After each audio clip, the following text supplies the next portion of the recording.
Pasado na sa ikatlo at huling pagbasa ng Kamara ang panukalang pambansang pondo para sa susunod na taon. Kahapon, bago mag-adjournment, nanumpa rin sa plenaryo ang bagong miyembro ng Kamara mula sa Akbayan Party List, si Mela Lesmora sa detalye. Session is adjourned until November 4, 2024, Monday at 3 o'clock in the afternoon. Formal nang nag-adjourn ng sesyon ang Kamara kagabi.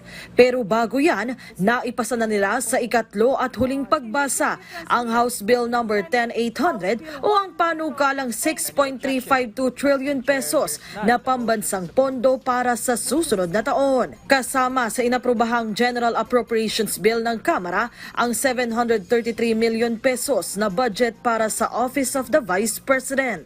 285 na kongresista ang bumoto pabor sa pag-aproba ng 2025 GAB, habang 3 ang tumutol at wala namang nag-abstain. Sa kanyang talumpati, nagpasalamat si House Speaker Martin Romualdez sa pagsisikap ng mga kongresista at mga kawani ng mababang kapulungan. We adjourn the session in high spirits.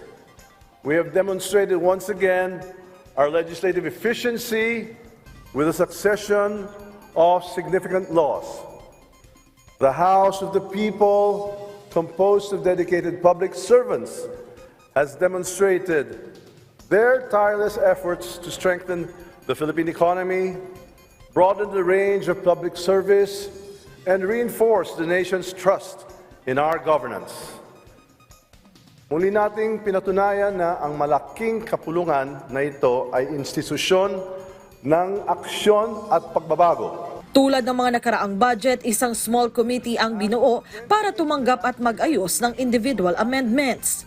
Kabilang sa mga itinalagang miyembro nito, sina Appropriations Chair Elizalde Co, Senior Vice Chair Stella Kimbo, Majority Leader Manix Dalipe at Minority Leader Marcelino Ribanan. Sa gitna ng pag-aproba sa budget proposal, nanumpa rin sa harap ni Speaker Romualdez ang bagong miyembro ng Kamara na si Akbayan Party List Representative Percival Sendanya. Giit ni Speaker Romualdez, kahit nakareses ang Kongreso, patuloy pa rin ang kanilang mga gagawing pagdinig at pagbabantay sa mahalagang usapin ngayon, lalo na pagdating sa ating ekonomiya.